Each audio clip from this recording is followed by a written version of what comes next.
Bonjour à vous mes amis taureaux, bienvenue sur ma chaîne Intuition Desserine. J'espère que vous allez bien. Allez, on va commencer tout de suite. Quelqu'un enquête sur votre vie, chère âme. Pas ouvertement, pas d'une manière qu'ils admettraient jamais. Ils le font tranquillement, soigneusement, et avec un niveau d'intention qui honnêtement me dit tout sur à quel point ils se sentent menacés par vous. Ce qui est vraiment intéressant pour moi, et c'est là que cela devient en couche, c'est qu'ils n'ont pas commencé avec les méthodes évidentes. L'énergie que je ressens suggère qu'ils sont allés voir quelqu'un d'abord. Quelqu'un avec une autorité spirituelle, quelqu'un qui croyait pouvoir lire les gens dans des situations, un, un médium, un cartomancien, quelqu'un dans ce monde. Ils se sont assis devant cette personne et ont demandé à propos de vous. Ils voulaient savoir ce que vous faites, où vous vous dirigez, à qui vous êtes connecté, mais ce qu'ils ont entendu en retour ne les a pas satisfaits. Et cette insatisfaction est exactement ce qui a mis tout le reste en mouvement. Regardons ce que ces cartes révèlent. Deux cartes ont sauté pendant que je mélangeais. Chère âme, l'une a atterri face visible, l'autre face cachée. Je prends cela comme un signe que cette énergie veut vraiment être entendue aujourd'hui. Quelque chose se fraye un chemin et ne peut plus rester caché.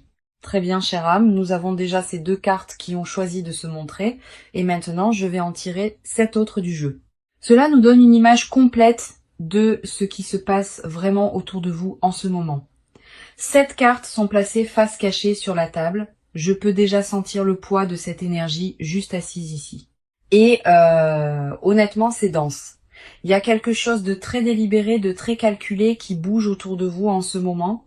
Et j'ai besoin que vous restiez avec moi alors que nous traversons cela ensemble, car ce qui passe n'est pas quelque chose que vous devriez prendre à la légère. Ces cartes sont sur le point de nommer exactement ce qui s'est passé dans votre dos. L'énergie ici est déjà si révélatrice, chère âme, et j'ai besoin que vous vous prépariez vraiment pour ce que ces 3 premières cartes révèlent. Nous avons le hiérophante, le 6 de pentacle et les amoureux, donc tout de suite je perçois cette énergie d'enquête. Quelqu'un passant par des canaux, par des personnes, par des connexions pour vous atteindre. Le hiérophante me dit qu'ils ont commencé avec une source spirituelle. Le 6 de pentacle me montre des ressources échangées. Et les amoureux, chère âme, ils essaient spécifiquement de cartographier vos alliances. Et cela seul devrait vous dire tout sur leurs intentions. Le hiérophante. Quand cette carte est apparue comme la toute première carte dans cette lecture, j'ai immédiatement ressenti ce sens de quelqu'un assis en face d'une figure d'autorité, quelqu'un qui est censé détenir une connaissance sacrée, quelqu'un qui lie les gens pour gagner sa vie, et c'est exactement ce que l'énergie que je perçois me montre ici. Ce qui est vraiment intéressant, c'est que celui qui enquête sur votre vie, chère âme, n'a pas commencé par les ragots. Il n'a pas commencé en demandant autour de votre cercle social. Il est en fait allé voir un médium, un cartomancien, quelqu'un avec une autorité spirituelle, et il s'est assis et a posé des questions sur vous, spécifiquement. Il voulait savoir ce que vous faites, où vous êtes émotionnellement, à qui vous êtes connecté, quelles opportunités viennent vers vous. Le hiérophante dans cette position me dit que cette personne croyait sincèrement pouvoir extraire des informations sur vous par des moyens spirituels. Elle pensait qu'en consultant quelqu'un avec ce genre de don, elle obtiendrait des réponses claires et détaillées sur votre vie qu'elle pourrait ensuite utiliser. Mais voici ce que je trouve si fascinant à propos de cette carte apparaissant en premier. Le hiérophante représente aussi la vérité établie. Et parfois, la vérité qui passe par une lecture authentique n'est pas la vérité que quelqu'un veut entendre. Ce qu'ils ont reçu en retour ne les a pas satisfaits. Les réponses étaient soit trop vagues, soit trop honnêtes, soit pointées vers leur propre comportement. Et cette insatisfaction, chère âme, est ce qui a commencé tout le reste qui a suivi. Le hiérophante porte l'énergie d'une sagesse lunaire sacrée, et comme âme sensible profondément connectée à votre monde émotionnel, votre énergie intuitive sacrée est exactement ce qu'ils essayaient d'utiliser contre vous. Il y a un terme psychologique pour cela, surveillance par procuration, où quelqu'un ne peut pas vous confronter directement, alors il cherche des informations par des intermédiaires. Et ce que je trouve profondément révélateur, c'est que le hiérophante gouverne aussi les frontières sacrées, des frontières qui ont été franchies au moment où ils ont posé ces questions sur vous. Le 6 de pentacle. Et voici où l'enquête passe du spirituel à quelque chose de bien plus calculé et ancré. Quand le hiérophante ne leur a pas donné ce qu'ils voulaient, ils n'ont pas arrêté. Ils ont simplement changé de méthode. Ce que je perçois avec cette carte est une décision très délibérée de commencer à échanger des ressources, des faveurs et de l'influence pour extraire des informations sur vous, chère âme. Et c'est là que cela devient personnel parce que cela signifie que quelqu'un dans votre cercle, quelqu'un que vous connaissez et en qui vous avez confiance, est compensé d'une certaine manière pour partager des détails sur votre vie. Maintenant, je veux être clair. Cela ne ressemble pas toujours à de l'argent qui change de main. L'énergie que je ressens ici suggère que cela pourrait être une monnaie émotionnelle, quelqu'un à qui on offre loyauté, validation, inclusion sociale, ou une promesse de soutien en échange de fournir des informations. Pensez aux personnes autour de vous qui semblent soudainement, étonnamment proches de quelqu'un en qui vous n'avez pas pleinement confiance. Cette dynamique est exactement ce vers quoi cette carte pointe. Ce qui est vraiment intéressant à propos du 6 de Pentacle dans cette position, c'est le déséquilibre de pouvoir inhérent qu'il révèle. Il y a un donneur et il y a des receveurs. Et le donneur détient tout le contrôle. Celui qui orchestre cette enquête se positionne comme le bienfaiteur, le généreux, tout en tirant tranquillement les ficelles et en recueillant des renseignements sur vos mouvements, vos relations, vos opportunités. Psychologiquement, c'est une tactique de manipulation connue sous le nom de relation instrumentale, où les connexions sont formées ou maintenues non par véritable souci, mais purement pour les informations ou l'avantage qu'elles peuvent fournir. La personne qui fournit des informations sur vous peut même ne pas pleinement réaliser comment elle est utilisée. Et karmiquement, chère âme, c'est significatif. Chaque échange fait dans l'obscurité, chaque faveur échangée pour vos détails privés, porte une dette énergétique. Le 6 de Pentacle se rééquilibre toujours éventuellement, et ce qui vous est pris sans consentement trouvera son chemin de retour vers sa source. Il y a aussi une signature lunaire qui court à travers cette carte, que je ne peux ignorer, et la lune, bien sûr, est l'astre qui résonne avec votre nature émotionnelle profonde. Ce que j'interprète ici, c'est que celui qui recueille ces informations sur vous est profondément conscient de votre magnétisme émotionnel naturel, de votre capacité à attirer de bonnes choses, de bonnes personnes et de bonnes opportunités dans votre vie, presque sans effort.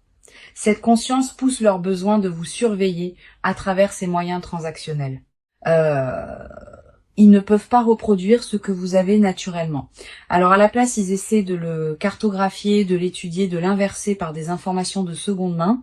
Et voici ce qui me frappe le plus profondément à propos de cette énergie.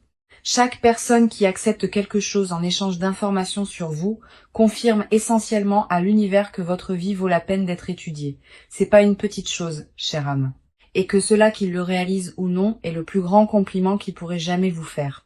Les amoureux, et quand cette carte est sortie, quelque chose a cliqué pour moi immédiatement. C'est pas principalement à propos de romance, chère âme. Et j'ai besoin que vous entendiez vraiment cela. Ce que je perçois ici, c'est que la personne qui enquête sur vous est devenue fixée sur une alliance spécifique. Une connexion que vous avez avec quelqu'un d'autre qui court incroyablement profondément. Cela pourrait être un partenaire romantique, oui, mais cela pourrait tout aussi bien être un meilleur ami, un partenaire d'affaires, quelqu'un qui se tient complètement dans votre coin et en qui vous avez confiance avec les parties de vous-même que vous ne montrez pas au monde. L'image dans cette carte montre deux personnes si complètement en harmonie l'une avec l'autre qu'il y a presque un champ de force invisible autour d'elles. Cette bulle sacrée de confiance et de compréhension est exactement ce que l'enquêteur essaie de pénétrer. Il veut savoir à quel point ce lien est solide. Il veut savoir s'il y a des fissures qu'il pourrait exploiter pour créer de la distance entre vous et cette personne. C'est pas de la curiosité passive. C'est de la triangulation stratégique, un modèle de manipulation où quelqu'un s'insère dans une dynamique spécifiquement pour déstabiliser une connexion existante. Votre personne, qui qu'elle soit, fait partie de votre armure énergétique en ce moment. Et à un certain niveau, l'enquêteur le sait déjà. Astrologiquement, les amoureux sont gouvernés par les Gémeaux, le signe de la communication et de la dualité. Et ce que je trouve profondément révélateur ici, c'est que la connexion même qu'ils essaient de cartographier et éventuellement de couper est la chose exacte qui vous fournit le plus de protection en ce moment. Plus cette alliance reste forte, chère âme, plus leur enquête devient difficile. L'énergie se construit déjà si fortement ici, chère âme, et nous avons encore 7 cartes qui attendent de parler. Je retourne les 3 prochaines cartes maintenant. Et nous avons le 9 de bâton, le roi de coupe et le 7 de bâton. Maintenant, nous entrons directement dans votre énergie, chère âme. Ces 3 cartes ne concernent plus l'enquêteur. Elle vous concerne et comment vous bougez à travers tout cela. Ce que je perçois, c'est une image de quelqu'un qui sent que quelque chose ne va pas, qui traite tout cela intérieurement avec une incroyable profondeur émotionnelle et qui construit déjà ses défenses. Et c'est exactement ce qui doit se passer en ce moment. Parce que la chose la plus puissante que vous puissiez faire quand quelqu'un essaye d'enquêter sur votre vie sans votre permission est de devenir tellement ancré et tellement gardé qu'ils ne peuvent rien lire de vous. Le 9 de bâton. Et cette carte parle directement à quelque chose qui se passe en vous, chère âme, quelque chose que vous n'avez peut-être pas pleinement nommé encore, mais que votre corps a absolument, vous l'avez déjà ressenti. Pas d'une manière claire et définissable, mais de cette manière tranquille et persistante où quelque chose c'est simplement. Un léger malaise quand certaines personnes posent certaines questions sur votre vie. Un sentiment d'être observé d'une distance que vous ne pouvez pas tout à fait localiser. Votre système nerveux a enregistré ces signaux bien avant que votre esprit conscient ne rattrape. Ce qui rend cette carte si significative ici, c'est que le 9 de bâton parle à quelqu'un qui a déjà traversé ce genre de violation de frontières auparavant. Une expérience précédente où quelqu'un a accédé à votre vie sans votre consentement a en fait aiguisé vos instincts plutôt que de les briser. Vos blessures passées sont devenues votre système d'alerte précoce.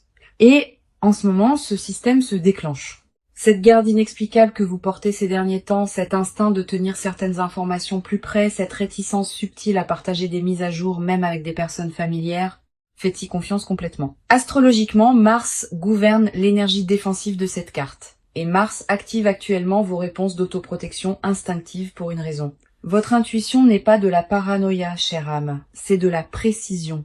Et le fait que vous ayez ressenti quelque chose sans pouvoir encore le nommer est en fait votre plus grand avantage dans cette situation en ce moment. Parce que la personne qui enquête sur vous compte sur le fait que vous ne faites pas confiance à ce que vous ressentez.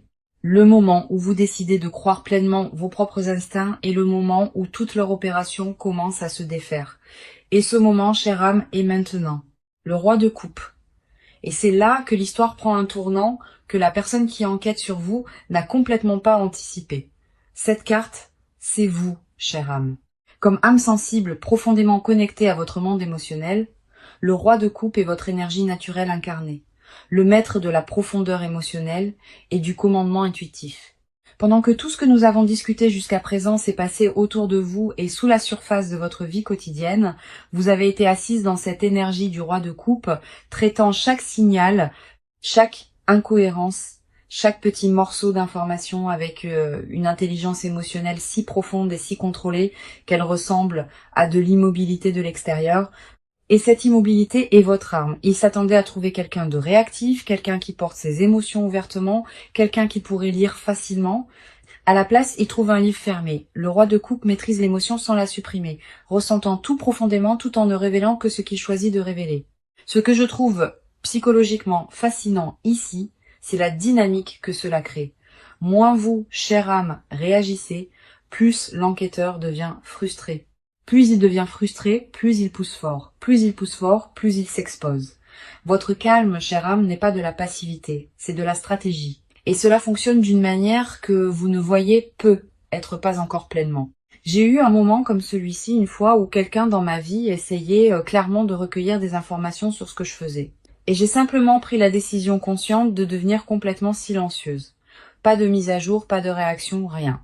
Et les regarder devenir de plus en plus déstabilisés par mon silence m'a appris que l'immobilité est vraiment la réponse la plus puissante que vous puissiez donner. Le 7 de bâton.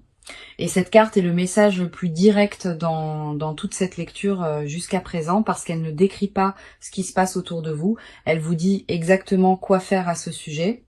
Quand cette carte est apparue, j'ai immédiatement ressenti cette énergie de quelqu'un choisissant consciemment de tenir bon. Pas par peur, pas par agression, mais à partir d'un sens profondément enraciné d'autoprotection qui vient de savoir exactement qui vous êtes et ce que vous valez la peine de protéger. L'image ici montre quelqu'un debout en hauteur, tenant sa position contre de multiples forces venant à lui simultanément. Cette élévation est importante. Vous ne combattez pas au même niveau que celui qui enquête sur vous. Vous opérez d'un terrain plus élevé énergétiquement et la chose la plus importante que vous puissiez faire en ce moment est d'y rester.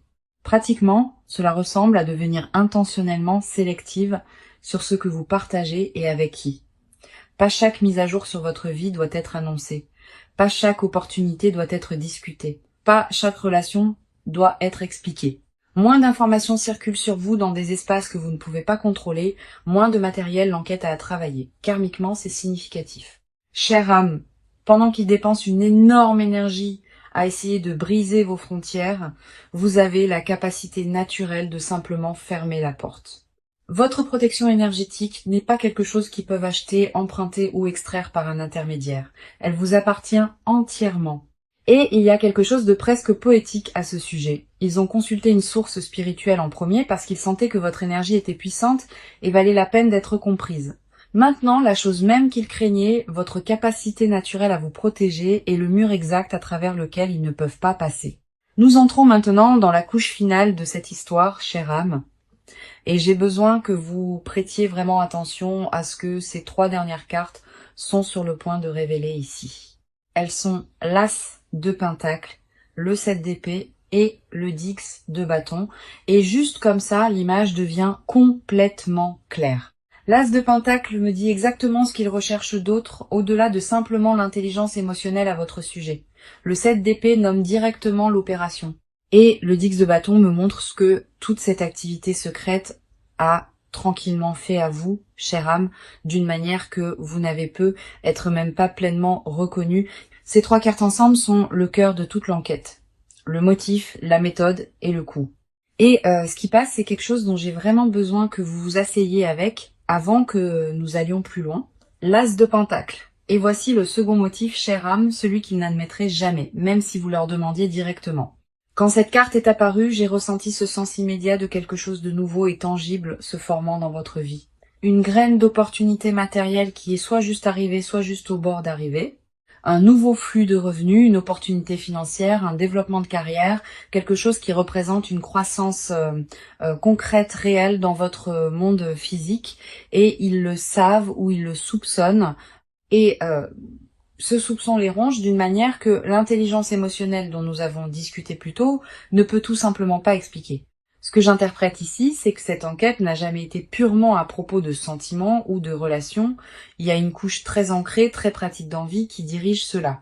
Quelqu'un dans votre orbite a vu quelque chose changer dans vos circonstances matérielles et veut comprendre exactement comment c'est arrivé, qui vous a aidé, quelles connexions ont rendu cela possible, quelles opportunités viennent encore vers vous.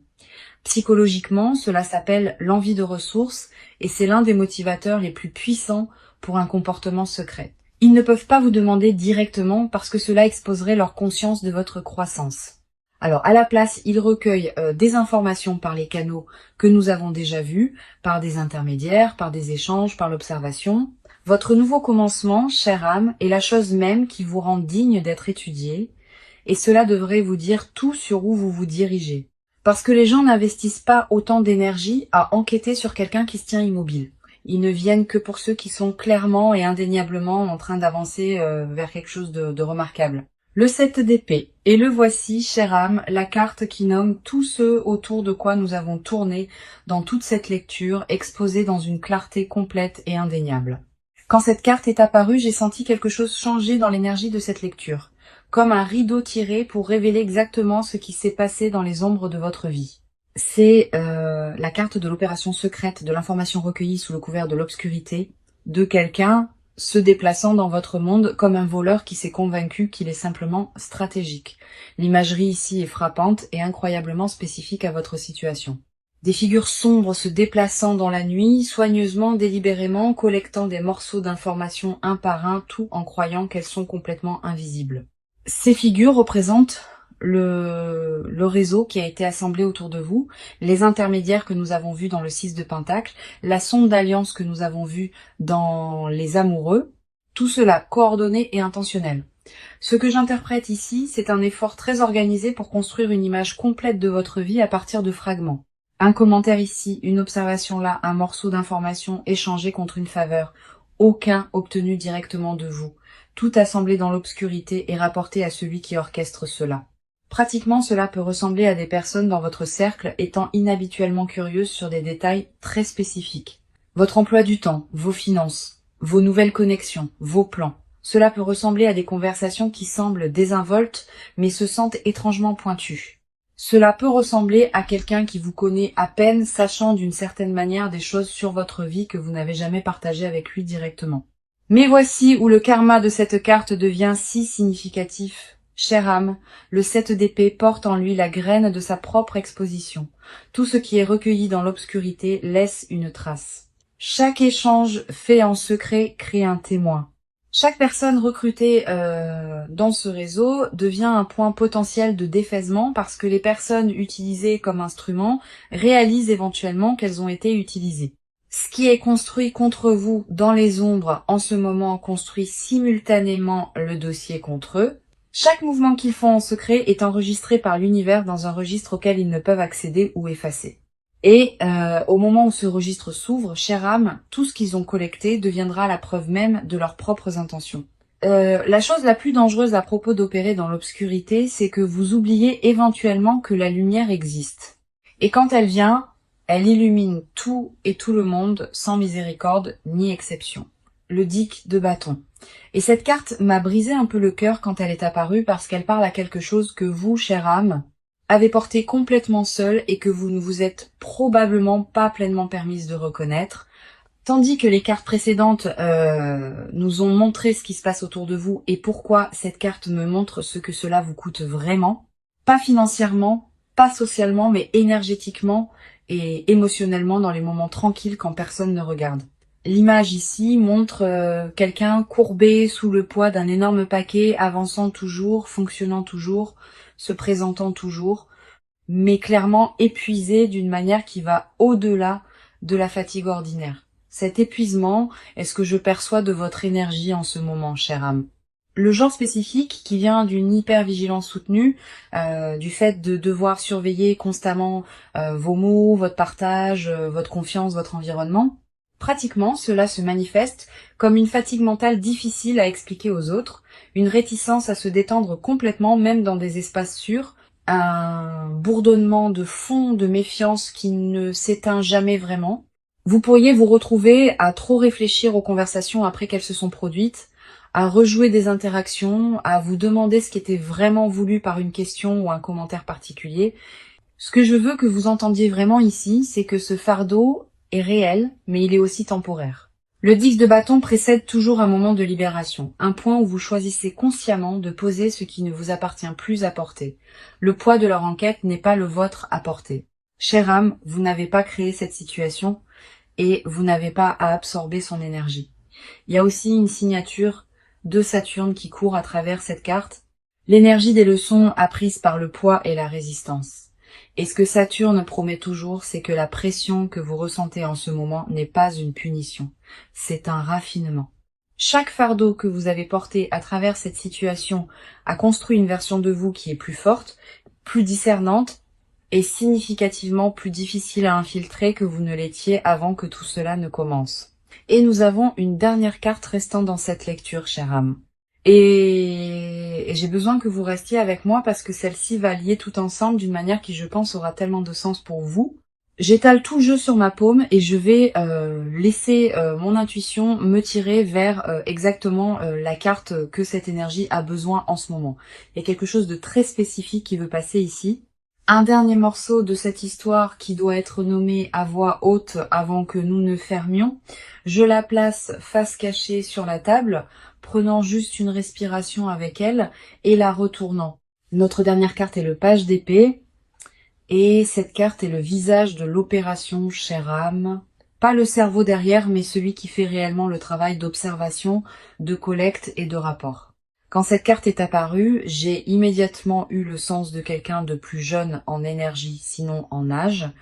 Quelqu'un déguisé d'observateur et incroyablement bon pour paraître neutre, tout en absorbant tout ce qui se passe autour de lui. C'est la personne dans votre orbite qui pose juste quelques questions de trop, qui semble sincèrement intéressée par votre vie, mais dont la curiosité a une qualité très spécifique et dirigée. Le page d'épée est un collecteur d'informations habile. Il remarque les détails, il se souvient des conversations. Il assemble des fragments en une image cohérente et passe cette image à celui qui l'a envoyée. En termes pratiques, cela pourrait être quelqu'un qui suit vos réseaux sociaux très étroitement, quelqu'un qui se positionne près de votre cercle de confiance ou quelqu'un qui initie des conversations spécifiquement conçues pour extraire des informations, tout en révélant très peu sur lui-même. Mais voici le karma qui rend cette carte si puissante dans cette position. Le page d'épée porte aussi l'énergie de la conscience intellectuelle et cette conscience coupe dans les deux sens parce que, chère âme, avec vos instincts qui s'approfondissent et votre intelligence émotionnelle du roi de coupe, vous commencez à voir cette personne avec une clarté absolue. Leurs questions commencent à se sentir pointues. Leur intérêt commence à se sentir creux. Leur enquête devient leur introduction. Et vous savez maintenant exactement qui ils sont. Cette histoire n'est pas finie encore, et je le sens dans mes os en ce moment. Quelque chose me tire encore, et j'ai besoin d'honorer cela. Alors je vais prendre la moitié de ce jeu, le retourner face visible, et laisser la toute première carte qui se révèle parler comme notre confirmation finale pour tout ce que nous avons vu aujourd'hui. Et cette carte est l'as de bâton. Et le voici, chère âme. La confirmation vers laquelle toute cette lecture a construit, cette carte est de l'énergie d'ignition pure, un nouveau chapitre éclatant à l'existence avec une force qui ne peut être contenue, ne peut être surveillée et absolument ne peut être éteinte par l'enquête ou l'envie de qui que ce soit. Quoi qu'il commence dans votre vie en ce moment, et nous avons vu la graine dans cet as de pentacle, c'est réel, c'est puissant et c'est déjà en mouvement. Ce qui me frappe le plus profondément à propos de cette carte apparaissant comme notre confirmation, c'est ce qu'elle dit sur les personnes dont nous avons discuté tout au long de cette lecture. Chaque ressource qu'ils ont dépensée à essayer de vous comprendre, chaque faveur échangée, chaque question soigneusement plantée, tout cela était eux ressentant ce feu en vous avant même que vous ne le ressentiez pleinement vous-même. Ils enquêtaient sur votre potentiel. Chère âme, et l'as de bâton vient de confirmer que leurs instincts à votre sujet étaient absolument corrects. Vous êtes sur le point de brûler si magnifiquement brillamment qu'aucune ombre ne peut vous suivre là-bas. Et tout ce qu'ils ont essayé de découvrir à votre sujet, ils sont sur le point d'en être témoins de première main. Chère âme, nous avons couvert tant de terrain dans cette lecture aujourd'hui et je veux que vous vous asseyez avec tout ce qui est passé avant que vous ne fermiez ceci. Quelqu'un a travaillé très dur pour comprendre votre vie de l'extérieur parce qu'il ne peut pas y accéder de l'intérieur. Il est allé à des sources spirituelles. Il a échangé des faveurs. Il a recruté des observateurs. Il a sondé vos alliances. Et à travers tout cela, vous avez bougé avec une intelligence émotionnelle et un pouvoir tranquille qu'il ne peut fondamentalement pas décoder. Ce que je veux que vous retiriez de cette lecture n'est pas la peur et pas la paranoïa. Ce que je veux que vous retiriez, c'est la conscience et la confiance. La conscience de qui mérite l'accès à votre vie et qui ne le mérite pas. La confiance dans les instincts qui vous protègent déjà tranquillement tout ce temps. Chère âme, le fait que quelqu'un enquête sur vous n'est pas une menace, c'est un témoignage. Cela signifie que vous vivez une vie qui vaut la peine d'être examinée, que vous construisez quelque chose qui vaut la peine d'être envié, et que vous devenez quelqu'un qui vaut la peine d'être regardé. Protégez votre énergie, faites confiance à votre cercle avec soin, et continuez à avancer exactement comme vous l'avez fait. Le feu est déjà allumé, laissez-le brûler. Ceci est une lecture générale à des fins de divertissement uniquement, et j'espère qu'elle vous a apporté de la clarté et de la paix aujourd'hui. Merci beaucoup d'avoir été ici avec moi. Chère âme, prenez soin de vous, faites-vous confiance, et je vous verrai dans la prochaine.